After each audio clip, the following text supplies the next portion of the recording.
Assalamualaikum warahmatullahi wabarakatuh. Salam warahmatullahi wabarakatuh. Bapak Ibu semua, selamat pagi. Perkenalkan, nama saya Putri Ainda Dinanti dan Bapak Ibu bisa memanggil saya Putri. Saya sangat merasa terhormat diberi kesempatan untuk dapat melakukan sedikit sharing ya bersama Bapak dan Ibu di ngaji bareng online ini. Jadi memang sebenarnya seperti Bapak Hasan yang sudah ceritakan juga mungkin ya, saya dihubungi dan saya pun sempat merasa terkesima bahwa wah, saya telah diundang begitu ya. Dan awalnya saya juga agak bingung nih, apa yang ingin saya sharing untuk Bapak dan Ibu. Nah mungkin kan menurut Bapak Hasan itu boleh ya, sesuai dengan passion saya misal. Nah, untuk kali ini saya ingin sharing sedikit kepada Bapak dan Ibu terkait keahlian bidang saya sendiri. Di mana tidak hanya sebenarnya saya paham teknologi, tetapi saya juga mendalami kajian sastra ya, Bapak dan Ibu. Jadi saya memang awalnya itu S1-nya di Bina Nusantara University, mengambil sastra Inggris. Lalu saya sempat bekerja nih, Bapak dan Ibu, lama di sebuah perusahaan manufaktur. Lalu setelah itu saya merasakan sebuah apa ya, eh, bukan kebosanan, tetapi lebih ingin mencoba sesuatu yang baru. Makanya saya mengambil S2 di UI, di Ilmu Sastra juga. Memang agak linear sebenarnya ya, dengan apa yang saya telah studikan waktu S1. Dan memang saat saya sudah S2 di UI itu saya merasa wah ini memang jalan yang saya inginkan dan mungkin itu memang petunjuk dari Allah Subhanahu wa taala juga ya Bapak dan Ibu. Karena dulu saya sempat meminta kepada beliau gitu ditunjukkan jalan hidup saya seperti apa. Dan akhirnya saya bisa bergabung menjadi dosen sekaligus pusat alumni dan karir center juga di Unpira di bawah Pak Hasan. Baik, itu sedikit dari saya. Jika boleh, saya ingin sharing mengenai apa sih sebenarnya sastra itu dan apakah akan apa seformal atau sesulit itukah misalnya pemahamannya dalam kaidah analisisnya. Dan tetapi untuk kali ini yang saya inginkan hanya sekedar sharing ya Bapak Ibu. Jadi bukan seperti mata kuliah sastra pada umumnya juga. Cuman saya itu ingin memperlihatkan bahwa bagaimana sih sastra itu sebenarnya bisa mengungkap ilmu kemanusiaan. Jadi kan tidak hanya sekedar kita itu baca, tetapi kita bisa mencari social issues-nya yang memang nanti akan ujung-ujungnya berkaitan dengan kemanusiaan lagi. Dan nanti Bapak dan Ibu juga bisa lihat ya, bagaimana sastra itu sebenarnya unik. Jadi bisa juga untuk pembahasannya itu akan terkait dengan kebudayaan, selain kebudayaan juga agama tentunya yang mungkin nanti bisa kita lihat bareng-bareng. Dan di akhir juga saya inginkan mungkin saya harapkan Bapak dan Ibu nggak hanya bisa bertanya juga, tetapi nanti mungkin bisa sharing ya, ada experience atau pengalaman tertentu yang Bapak dan Ibu mungkin interest atau perhatikan dari baik, kalau begitu saya ingin langsung share screen ya terkait PowerPoint yang sebenarnya sudah saya siapkan agar uh, sharing saya di sini lebih kondusif. Baik, saya share terlebih dahulu.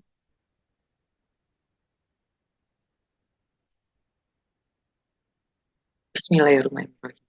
Nah, untuk kali ini ya, saya namakan, jadi untuk pembahasannya adalah sharing bersama. Jadi bukan belajar atau mengikuti mata kuliah ya, tetapi lebih ke sharing bersama. Jadi konteksnya itu bukan sesuatu yang harus terlalu di critical thinking kan, tetapi hanya sebagai apa ya, pemberdayaan dan informasi Bapak dan Ibu mungkin, wah ternyata sastra itu cukup variatif ya dan memang tidak hanya sebuah kajian yang akan dianggap itu boring atau sekedar melihat teks per teks, tetapi memang ada yang salah satu cabang kajiannya disebut dengan sastra banding. Nah, untuk secara umum saja Bapak dan Ibu, di mana memang kalau analisis sastra atau kajian sastra ya di dunia pendidikan itu berarti di mana sekali lagi kita itu kan mencari social issues atau hal-hal berbau kemanusiaan yang sebenarnya dapat ditelaah pada sebuah teks kan seperti itu. Nah, untuk di sastra Inggris sendiri mungkin kita itu bisa sudah tahu ya banyak founding figures seperti Shakespeare, lalu seperti Dante, dan untuk para penulis-penulis perempuan seperti Jane Eyre dan lain-lain ya, itu memang membawa sebuah perubahan di dalam dunia Eropa dan Western sendiri. Dan memang yang nanti kan ujung-ujungnya berdampak ya kepada Asia tentu. Di mana dengan kemunculan para penulis sekaligus kritikus-kritikus tersebut, jadi dari kehidupan manusia yang awalnya memang tersentral atau masa-masa gelap seperti itu ya, dengan kehadiran penulis-penulis tersebut pun menjadi sebuah revelation dan menjadi zaman yang akhirnya cukup melek dengan teknologi, tidak lagi terkungkung dari zaman yang dulu seperti itu kan. Nah, jadi memang untuk telaah sastra sendiri balik lagi ya Bapak Ibu untuk kajian itu biasanya memang dibagi-bagi kepada misalnya beberapa genre, seperti melihat kondisi social issue dari teks atau novel gampangnya ya, atau prosa. Lalu bisa melihat social issue itu tidak hanya dari prosa atau tulisan novel ya, tetapi bisa dari puisi, lalu bisa dari drama dan nah, itu kan memang salah satu general pemahaman dari apa sih sebenarnya analisis sastra itu. Jadi nggak cuma kita baca teks lalu oh oke ceritanya menarik, tetapi kita bisa mencari social issue yang ada sebagai bahan pertimbangan bagaimana manusia itu bisa menjadi manusia yang lebih baik lagi. Jadi kan ada studi humaniora ya yang diberlakukan. Nah, jadi tidak hanya common practice yang sudah sebutkan, tetapi sebenarnya ada cabang baru di mana dalam sastra sendiri ada yang dinamakan kajian sastra banding. Nah, sebenarnya sastra bandingan dari namanya banding berarti ada perbandingan dari satu teks dengan teks lainnya, di mana membandingkan karya sastra dari berbagai budaya, waktu, dan genre. Jadi tujuan utamanya adalah untuk menemukan pola, perbedaan, dan kesamaan antara karya sastra. Nah, ini sudah mulai menarik ya, Bapak dan Ibu. Jadi tidak hanya kita itu cuma melihat per satu-satu teks, tapi ternyata dari teks yang beda budaya itu kita cari persamaan dan kita cari perbedaannya. Dari situ kita bisa melihat ada perbedaan cultural atau budaya yang seperti apa, dan yang bahkan nanti bisa juga dikaitkan dengan kepercayaan seperti agama, ideologis, dan tema-tema lainnya yang memang cukup lekat dengan kehidupan manusia. Jadi ini secara brief saja, di mana pentingnya sastra bandingan sebenarnya adanya perspektif global ya, di mana kita dapat memahami perspektif global melalui pemahaman tentang budaya, sejarah, dan nilai-nilai dari berbagai masyarakat. Jadi bagaimana kita sudah bisa menerima globalisasi dan antar budaya interkultural pun sudah mulai terbuka seperti itu. Lalu tentunya dengan pengetahuan yang diperluas, dengan membandingkan teks-teks atau karya-karya sastra tersebut, seseorang yang pasti dapat memperluas pengetahuan. Kan seperti. Nah, ada beberapa konsep penting dalam sastra ya, dalam sastra bandingan khususnya seperti nilai interkulturalitas. Jadi kan nanti kita paham teks-teks sastra itu memang dalam berbagai budaya itu akan saling mempengaruhi dan dapat melengkapi satu sama lain. Jadi mungkin dari Indonesia kita bisa bandingkan dengan konteks sastra lain di luar sana dan kita lihat wah ada nih kemiripan kan seperti itu ya. Dan bisa berdampak dengan apa ya pemahaman kita tentang manusia itu seperti apa sih komplikasinya sebenarnya. Lalu ada komparasi teori sastra di mana jadi nanti menerapkan teori-teori sastra ya dalam membandingkan karya sastra tersebut dan mengungkap makna tersebut. Jadi kan di dalam sastra sendiri banyak ya teori yang dipakai buat badan. Jadi teori filsafat pun, para filsuf-filsuf dan teoris pun ujangan-ujangan ya bisa dibilang itu sering dipakai untuk bisa kita menganalisis karya sastranya. Lalu kita bisa lihat ada pengaruh sejarah dan sosial juga. Bagaimana sejarah dan latar belakang sosial itu akan mewarnai karya sastra dari berbagai tempat. Kira-kira seperti itu. Nah, untuk menganalisisnya sendiri di dalam karya sastranya, seperti yang tadi saya bilang ya, adanya konteks budaya yang dibandingkan. Jadi nilai, norma, dan budaya-budayanya. Tapi tidak hanya itu sebenarnya Bapak dan Ibu. Bisa juga kita itu melihat dari gaya penulisan, dari sisi linguistiknya, semantik. Nah, itu kan bisa dilihat.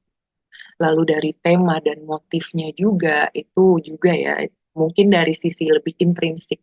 Kalau konteks budaya itu kan eksternal ya, Bapak dan Ibu. Jadi dari luar paparannya, dan kalau intrinsiknya itu ya kita langsung melihat dari dalam struktur atau badan teks-teks tersebut itu ada kesamaan tidak. Kan seperti itu. Nah, ini ada contoh-contoh studi sastra bandingan yang bisa dilakukan. Jadi seperti temanya lah. Jadi kita bisa melakukan ada penafsiran mitologi. Jadi mitos-mitos yang ada dari berbagai budaya itu bisa kita lihat Bapak dan Ibu terkait kesamaan dan perbedaan.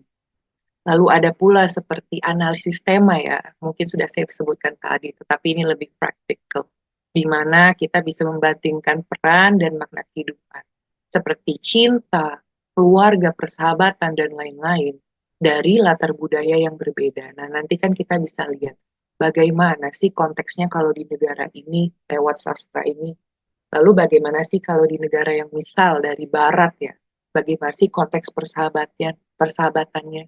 Nah, ini kan nanti bisa kita tinjau kembali. Jadi tidak hanya dari studi kultural secara langsung kita mengamati masyarakatnya ya, tapi yang menarik dari tulisan-tulisan, bahkan oral tradition atau kajian verbal yang sudah turun-temurun itu dilakukan dari manusia memang pertama kali hidup kan seperti itu.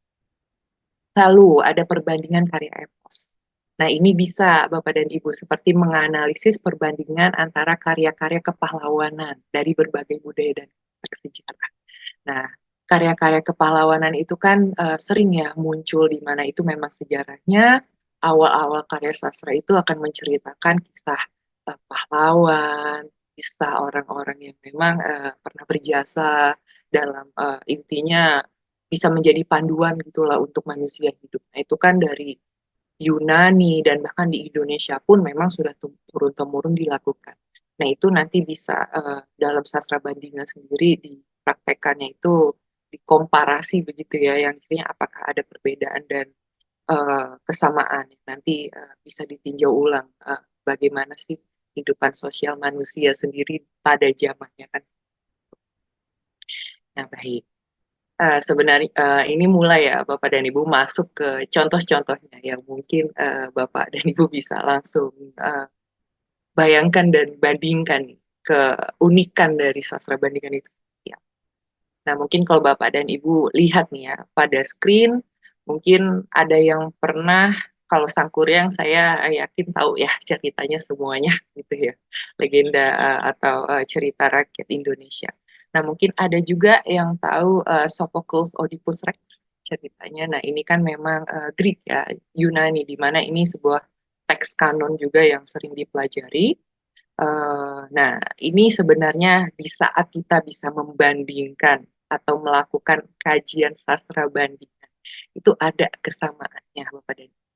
Di mana mungkin kalau Sangkuriang Bapak dan Ibu tahu ya, ada kisah bisa dibilang mother complex, di mana dikatakan anak itu jatuh cinta atau berhasrat dengan ibu. Nah, itu kan sebuah social issue yang memang nyatanya ada di dunia ini, tetapi bisa disampaikan dari cerita rakyat segitu.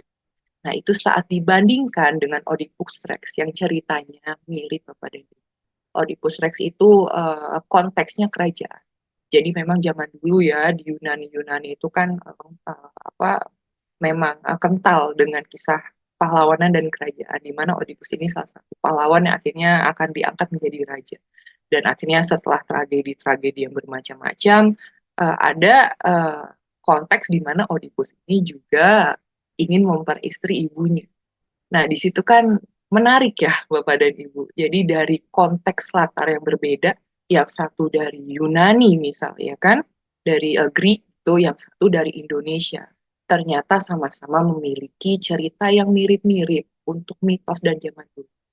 Nah, itu apakah nanti tugas untuk para pengkaji sastra bandingan ya, itu cari asal muasalnya kenapa sih kok bisa ada kesamaan ini.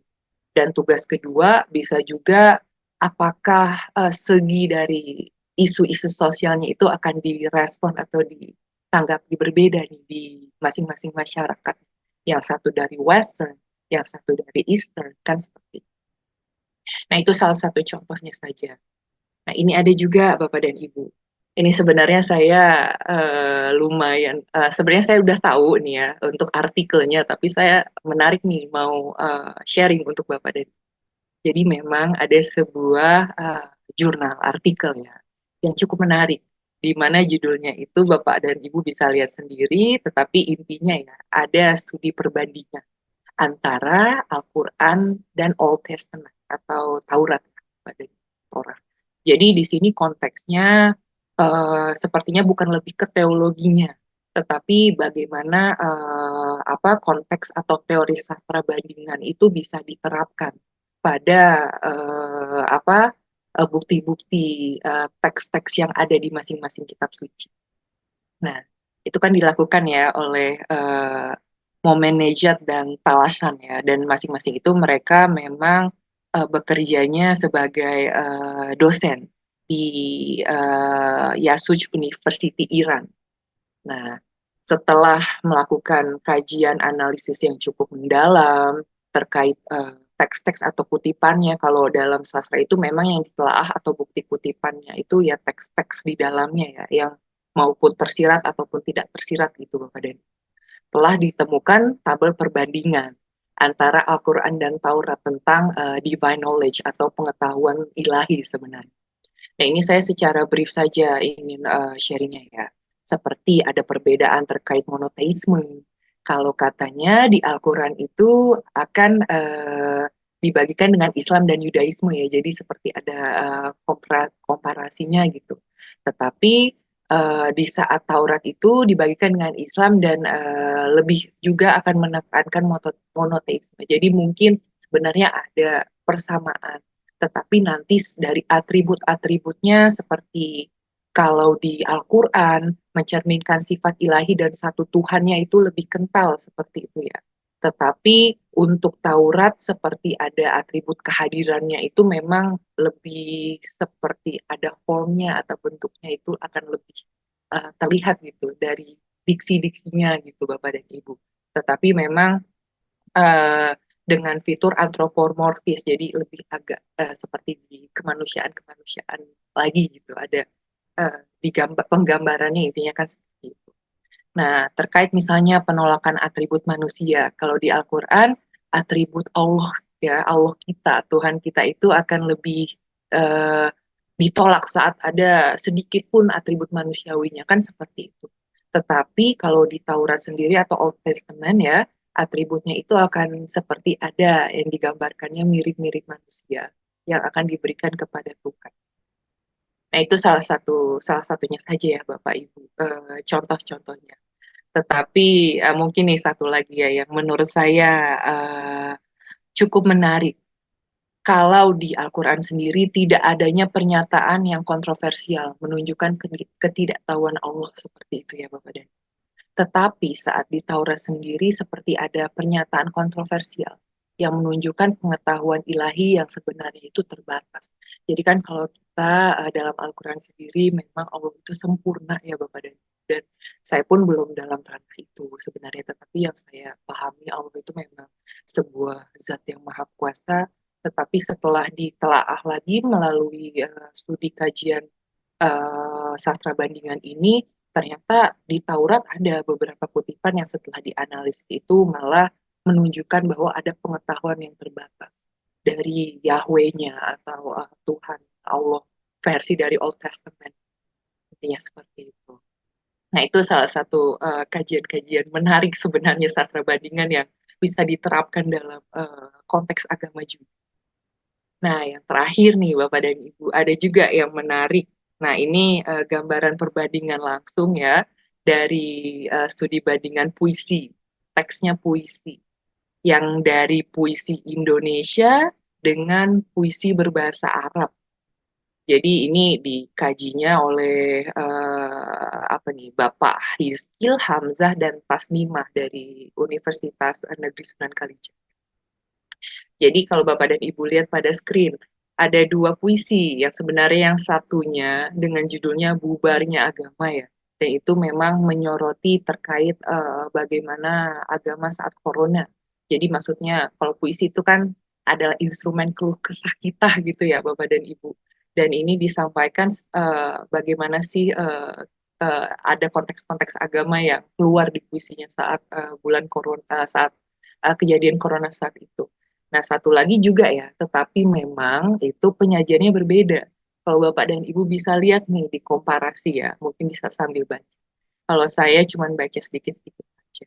Misal kalau dari bubarnya agama dikatakan ada kata-kata seperti Mekah sepi, Madinah sunyi, Ka'bah dipagari, masjid tutup, jamaah bubar, Jumat batal, dan lain-lain gitu ya. Lalu ada salaman dihindari dan corona datang. Seolah-olah membawa pesan ritual itu rapuh ketika corona datang. Nah, itu ada mungkin terkesannya itu sedikit agak keras ya.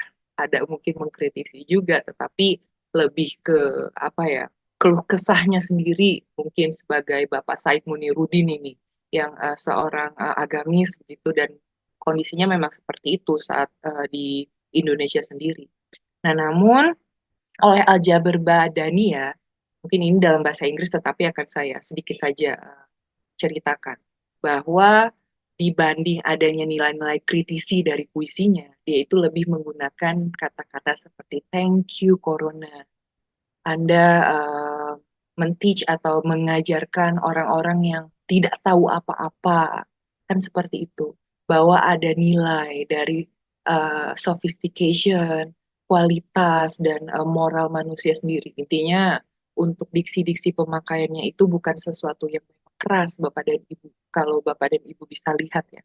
Tetapi dari apa ya penyajian kata-kata yang cukup halus, memang masih untuk mengkritisi corona sendiri, tapi penyajiannya pun tidak blunt atau langsung gitu ya.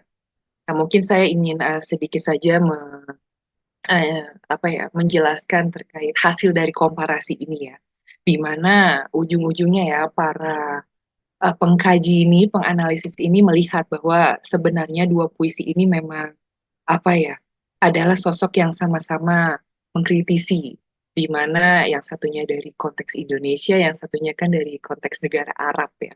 Di sini kan judulnya saja bubarnya agama dan di sini syukron kuruna. Ya. Saya juga baru tahu Bapak dan Ibu bahasa Arabnya corona itu kuruna ternyata. Nah, jadi sama-sama memandang sebenarnya bagaimana pandemi virus corona tersebut terjadi kalau dari konteks kata-katanya. Tetapi memang dari kedua apa budaya pendekatan yang berbeda, di mana bisa ya dalam bubarnya agama ini seperti mengkritisi keluh kesah dan bahkan ada diksi-diksi yang secara implied ya, implisit gitu Bapak dan Ibu. Juga apa ya mengkritisi pemerintahan. Jadi begitu.